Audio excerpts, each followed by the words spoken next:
तो इस वक्त बड़ी खबर आपको बता रहे हैं, मालेगांव ब्लास्ट केस में एनआईए कोर्ट का फैसला आ गया है और मालेगांव ब्लास्ट मामले में सभी 7 आरोपी बरी हो गए हैं। इसमें खास तौर पर साध्वी प्रज्ञा समेत सभी आरोपी जो एजेंसियां जांच कर रही थी वो सबूत नहीं दे पाई फिलहाल, और यही वजह रही कि सभी बरी हो गए। इसी पर बात करने के लिए मेरे साथ पूर्व केंद्रीय मंत्री साध्वी निरंजन ज्योति जी हैं। साध्वी निरंजन ज्योति जी, बहुत स्वागत है आपका एनडीटीवी इंडिया पर। पहली प्रतिक्रिया आपकी इस पूरे फैसले पर। नमस्कार। देखिए, हम तो शुरू से कह रहे थे कि सुनियोजित तरीके से कांग्रेस ने हिंदू समाज को भगवा आतंकवाद कह करके बदनाम करने की कोशिश की थी, और कोशिश ही नहीं की थी, उसको पूरी तरह मूर्त षड्यंत्र के तहत आनंद फानंद में एफआईआर करवा करके जेल में डलवा दिया था। मैंने हमेशा कहा कि सत्य की हमेशा विजय होती है। झूठ की बुनियाद पर रचा हुआ कांग्रेस का भगवा आतंकवाद का बेबुनियाद साबित हुआ। कोर्ट ने ससम्मान बरी किया है। मैं माननीय न्यायालय का अभिवादन करती हूँ, अभिनंदन करती हूँ। और ये कांग्रेस के मुंह में तमाचा है, क्योंकि भगवा कभी आतंकवाद नहीं होता, हिंदू कभी आतंकवाद नहीं कर सकता। हिंदू चींटी से लेकर ब्रह्मा पर्यंत तक भगवान के दर्शन करता है। हिंदू वसुधैव कुटुंबकम की धारणा रखता है। हिंदू सर्वे भवन्तु सुखिनः सर्वे सन्तु निरामया सर्वे भद्राणि पश्यन्तु मा कश्चित् दुःख भाग भवेत्। हिंदू ना कभी किसी को दुखी करता है, ना दुखी होता देखता है। लेकिन कांग्रेस ने आतंकवाद की आड़ में जिस तरह से भगवा आतंकवाद को रंग देने का काम किया था, आज कोर्ट ने, माननीय न्यायालय ने उनके मुंह में तमाचा मारा है। 17 साल जिस तरह से उत्पीड़न हुआ, जिस तरह से उनको परेशान किया गया, यातनाएं दी गई, ये एक सुनियोजित तरीके से किया गया हुआ कांग्रेस का रचा हुआ खेल फेल हो गया है।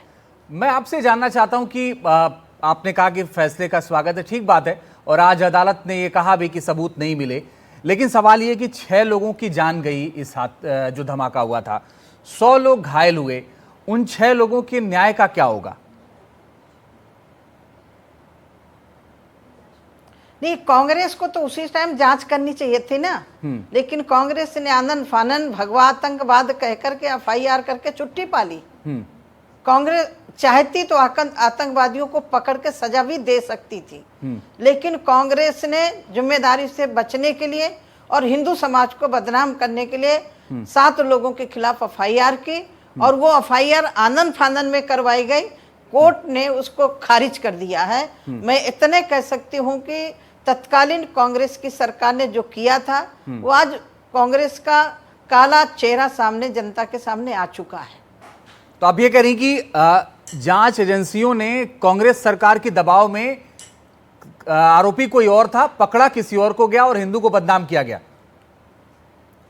बिल्कुल, मैं बिल्कुल सही बात कह रही हूँ, क्योंकि कांग्रेस ने एक रंग देने का काम किया कि हिंदू भी आतंकवादी होता है। वो कांग्रेस ने सुनियोजित तरीके से एफआईआर करवाई थी। यदि सही मायने में उसकी जांच होती तो जो गुनाहगार थे वो पकड़े जाते, और जो उसमें मारे गए थे उनको सही न्याय मिलता। लेकिन कांग्रेस के इरादा ही नहीं था। कांग्रेस का इरादा सीधे संत समाज को, हिंदू संस्कृति को बदनाम करने का कुचक्र रचा था। साध्वी निरंजन ज्योति, 2008 में ये धमाका हुआ, फिर 2008 के बाद जब 26/11 मुंबई हमला हुआ तो जो हेमंत करकरे थे, एटीएस चीफ थे, वो शहीद हो गए। उसके बाद क्या हुआ कि केंद्र सरकार ने ये जांच एनआईए को दे दी, और फिर एनआईए ने जांच की जिसमें गवाहों ने अपने बयान बदल दिए। सवाल इस बात का है कि 2014 से सरकार है केंद्र में बीजेपी की, तो ये भी हो सकता था कि अगर आप लोगों को ये लगता था कि नहीं इसमें गलत जांच की गई, तो एक नए तरीके से एजेंसी बनाई जा सकती थी, जांच की जा सकती थी। क्या यह संभव था? नहीं, हम लोग न्यायालय पर विश्वास करते हैं, और हमें उम्मीद थी कि इसमें सही फैसला आएगा, क्योंकि हम लोग न्यायालय पर, संविधान पर हम विश्वास करते हैं, और न्यायालय ने सही उचित फैसला दिया है, इसलिए मैं न्यायालय का सम्मान करती हूँ। लेकिन जिन 6 की जान गई वो भी हिंदुस्तान के नागरिक हैं। जब तक इस ब्लास्ट को किसने अंजाम दिया वो पकड़े नहीं जाते, चाहे जो भी हो वो, तब तक उनको न्याय कैसे मिलेगा? और ये कानून तो कहता है कि इस देश के हर व्यक्ति को न्याय मिलना चाहिए। ये सवाल तो कांग्रेस से आप करिए ना कि आपने उसको जांच क्यों नहीं किया था तत्काल। उसको क्यों नहीं जांच बिठाई थी कि ये आतंकवादी कौन है, इस ब्लास्ट करने वाले कौन है। अपने वो करने के लिए सीधे हिंदू समाज को बदनाम करने की कांग्रेस ने अपने जिम्मेदारी से भागने की कोशिश की। आपकी साध्वी प्रज्ञा सिंह ठाकुर से बात हुई थी कभी उस दौरान? नहीं, मैं तो जेल में थी, तो मेरी एक बार बात हुई थी। मैं जाना चाहती थी लेकिन जा नहीं पाई थी। फिर भी किसी न किसी के माध्यम से मेरा संदेशा जाता रहा है। तो उन्होंने क्या बताया था आपको उस दौरान? विद्यार्थी परिषद की तेज तर्राक, अब तो वो बरी हो गई हैं, तो आप बता सकती हैं कि जब बात हुई थी तो उन्होंने क्या बताया था आपको?